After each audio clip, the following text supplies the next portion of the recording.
வணக்கம் நண்பர்களே, நான் தான் உங்கள் பிரபின் குமார்லேருந்து பேசுகிறேன். இன்றைக்கி நம்ம என்ன வீடியோ பார்க்க போகிறோம்னு சொன்னால், ஆதார் கார்டு வைத்திருப்பவர்களுக்கு ஒரு முக்கியமான புதிய அறிவிப்பு ஒன்று வெளியாகி உள்ளது. ஸோ அது என்ன அறிவிப்புன்னு சொல்லிட்டு தான் இந்த வீடியோவில் நம்ம பார்க்க போகிறோம். ஸோ அதனால் இந்த வீடியோ நீங்கள் ஸ்கிப் பண்ணாமல் கடைசி வரைக்கும் பாருங்கள். இதே மாதிரி பயனுள்ள வீடியோலாம் தொடர்ந்து நம்ம சேனலில் வந்துட்டு இருக்கு. ஃபஸ்ட் டைம் நீங்கள் நம்ம சேனலில் பார்க்குறீங்கன்னு சொன்னால் சப்ஸ்கிரைப் பண்ணி சப்போர்ட் பண்ணுங்கள். வாங்க ஃப்ரெண்ட்ஸ், நம்ம வீடியோக்குள்ளே போகலாம். ஃப்ரெண்ட்ஸ், அதுக்கு பார்த்தீங்கன்னா உங்களுடைய மொபைலில் ஏதாவது ஒரு ப்ரௌசர் ஓப்பன் பண்ணிருங்க. நான் கூகுள் க்ரோம் ஓப்பன் பண்ணிட்டு சர்ச் பாக்ஸில் நீங்கள் கரெக்டாக டைப் பண்ணிருங்க. பயன்படுத்தப்பட்டு வருகிறது மை ஆதார் UIDAI ஸ்பேஸ் ஒட்டி GOV ஸ்பேஸ் ஒட்டி அப்படி டைப் பண்ணி சர்ச் கொடுத்துருங்க. சர்ச் கொடுத்தா இந்த பேஜ் இந்த மாதிரி தான் இருக்கும். இதில் பார்த்தீங்கன்னா ஃபர்ஸ்ட் ஒரு ஆப்ஷன் இருக்கு, மை ஆதார் UIDAI.gov.in.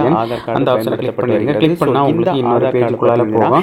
ஸோ இதுதான் என்னோட பேஜ். அதுக்கு கீழே நீங்கள் ஸ்க்ரோல் பண்ணி வந்தீங்கன்னா இதுலயே மென்ஷன் பண்ணிருங்க. பாருங்க, 10 வருடத்துக்கு ஒரு டாக்குமெண்ட் இப்போ நீங்க சொல்லிட்டு கொடுத்துருக்காங்க.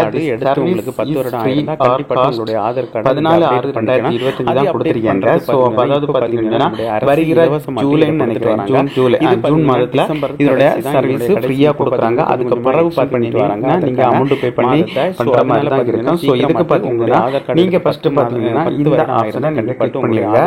நான் கிளிக் பண்றேன். கிளிக் பண்ணா இதுலயே மென்ஷன் பண்ணிருக்காங்க. பாருங்க, upload document support is identity and address file 14/6/2025 நீங்கள் இதை இலவசமாட்டு பண்ணிக்கலாம். அதுக்கு மேலே பண்ணணும்னு சொன்னால் நீங்கள் அமௌண்ட் கொடுத்து தான் பண்ணுற மாதிரி இருக்கும். நான் இதில் கிளிக் டு சப்மிட்னு சொல்லிட்டு ஒரு ஆப்ஷன் இருக்குது. ஸோ அந்த ஆப்ஷனை கிளிக் பண்ணிடுறேன். கிளிக் பண்ணால் உங்களுக்கு இன்னொரு பேஜுக்குள்ளால போகும். ஸோ இதில் பார்த்தீங்கன்னா உங்களுடைய ஆதார் கார்டு இந்த கேப்சாயை இதில் டைப் பண்ணிவிட்டு நீங்கள் லாகின் வித் OTP கொடுத்துருங்க. ஸோ நீங்கள் எந்த ஆதார் கார்டுக்கு நீங்கள் அப்டேட் பண்ணுறீங்களோ அந்த ஆதார் கார்டு நம்பரை இதில் டைப் பண்ணிடுங்க. ஓகே ஃப்ரெண்ட்ஸ், லாகின் கொடுத்தா உங்களுடைய ஆதார் கார்டை லிங்க் பண்ணிடுங்க. மொபைல் நம்பருக்கு ஒரு OTP வரும். ஸோ பார்த்தீங்கன்னா எனக்கு நான் OTP வந்துட்டு அந்த OTPயை இதில் டைப் பண்ணிவிட்டு கீழே லாகின் அந்த ஆப்ஷனை கிளிக் பண்ணுறேன். நான் லாகின் கொடுத்தாச்சு. நம்முடைய பேஜ் இப்போ ஓப்பன் ஆகும். அது எப்படி ஓப்பன் ஆகிருக்குன்னு சொல்லிட்டு பார்த்தா ஈஸியாகவே தெரியும். இதில் உங்களுடைய ஃபோட்டோஸ் ஆனாலே உங்களுக்கு ஓப்பன் ஆகிருக்குன்னு சொல்லிட்டு அர்த்தம். ஸோ அதுக்கப்புறம் பார்த்தீங்கன்னா இதில் கீழே நீங்கள் ஸ்க்ரோல் பண்ணிட்டு வந்தீங்கன்னா இதில் டாக்குமெண்ட் அப்டேட்னு சொல்லிட்டு கொடுத்துருக்காங்க ஒரு ஆப்ஷன். அதை திரும்ப கிளிக் பண்ணிடுங்க.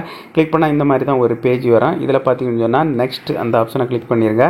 நான் கிளிக் பண்ணியாச்சு. கிளிக் பண்ணால் உங்களுக்கு இதில் பார்த்தீங்கன்னா 2 ப்ரூஃப் வைக்க மாதிரி இருக்கும். ஒன்று பார்த்தீங்கன்னு சொன்னால் அட்ரஸ் ப்ரூஃபு, அதுக்கப்புறம் பார்த்தீங்கன்னு சொன்னால் செகண்ட் ஒன்று பார்த்தீங்கன்னு சொன்னால் உங்களுடைய ஐடென்டிஃபிகேஷனுக்கு இன்னொன்று வைக்க வேண்டியிருக்கும். அப்படி 2 ப்ரூஃப் வச்சுட்டு கீழே பார்த்தீங்கன்னு சொன்னால் நெக்ஸ்ட்னு சொல்லிட்டு ஒரு ஆப்ஷன் இருக்குது. அந்த ஆப்ஷனை கிளிக் பண்ணிடுங்க. கிளிக் பண்ணால் இதில் பார்த்தீங்கன்னா உங்களுடைய நேம், உங்களுடைய அட்ரஸ் டீட்டெயில்ஸ் எல்லாமே இஷ்யூ ஆகும். அது எல்லாமே ஒன்ஸ் கரெக்டாக இருக்கான்னு சொல்லிட்டு செக் பண்ணுங்கள்.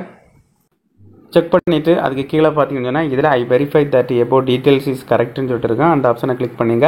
கிளிக் பண்ணிவிட்டு இதில் நெக்ஸ்ட் அந்த ஆப்ஷனை கிளிக் பண்ணிடுங்க. நான் கிளிக் பண்ணியாச்சு. கிளிக் பண்ணால் நீங்கள் ஒரு டாக்குமெண்ட்டு அப்லோடு பண்ண வேண்டியிருக்கு. அந்த டாக்குமெண்ட்டு பார்த்தீங்கன்னா 2 MB. அது என்ன ஃபார்மேட்டில் இருக்குன்னு JPG, PNG, PDF அந்த ஃபார்மேட்டில் தான் இருக்கணும்னு சொல்லியிருக்காங்க. அதுக்கப்புறம் பார்த்தீங்கன்னா கீழே ஸ்க்ரோல் பண்ணிட்டு வந்தீங்கன்னா ஐடென்டி ப்ரூஃபுக்கு இன்னொரு டாக்குமெண்ட் அப்லோடு பண்ண வேண்டியிருக்கும். இதிலே ஷோ ஆகுது. ஃபஸ்ட்டு பார்த்தீங்கன்னா உங்களுடைய ஐடென்டி ஒரு டாக்குமெண்ட்டு அப்லோடு பண்ணணும். இதில் பார்த்தீங்கன்னா நிறைய ப்ரூஃப் இருக்குது. இதில் செலக்ட் ஆப்ஷனை கிளிக் பண்ணால் நிறைய டாக்குமெண்ட்டு ஷோ ஆகும். இதில் உங்கள்கிட்ட கையிருப்பில் என்ன டாக்குமெண்ட் இருக்கோ அதை கிளிக் பண்ணிவிட்டு நீங்கள் அப்லோடு பண்ணிக்க போகலாம். அதுக்கு கீழே ஸ்க்ரோல் பண்ணிட்டு வந்தீங்கன்னா அடுத்து அட்ரஸ் ப்ரூஃபுக்கு ஒரு டாக்குமெண்ட் அப்லோடு பண்ண வேண்டியிருக்கும்.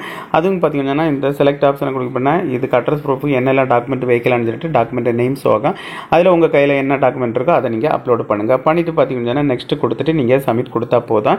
ஜஸ்ட் பார்த்தீங்கன்னா உங்களுக்கு ஒரு அக்னாலஜ்மெண்ட் ஸ்லிப் வரும். அந்த ஸ்லிப்பை டவுன்லோட் பண்ணி வச்சுட்டு உங்களுடைய அப்டேட் டீட்டெயில்ஸ் எந்த சிச்சுவேஷனில் இருக்குன்னு சொல்லிட்டு நீங்களே ஈஸியாக ஆன்லைனில் செக் பண்ணிக்கலாம் ஃப்ரெண்ட்ஸ். ஓகே ஃப்ரெண்ட்ஸ், இந்த வீடியோ பிடிச்சின்னு சொல்லிட்டு நம்புறேன். இந்த வீடியோ பிடிச்சிருந்தா லைக் பண்ணுங்க, உங்கள் ஃப்ரெண்ட்ஸ் ஷேர் பண்ணுங்கள். இந்த வீடியோவில் ஏதாவது டவுட் இருந்தால் கமெண்ட் செக்ஷனில் கமெண்ட் பண்ணி நான் கண்டிப்பாக ரிப்ளை பண்ணுறேன். இந்த மாதிரி இன்னொரு நல்ல ஒரு வீடியோவில் சந்திக்க வர உங்களோட மருந்து விடைபெறுவது உங்கள் பிரபி.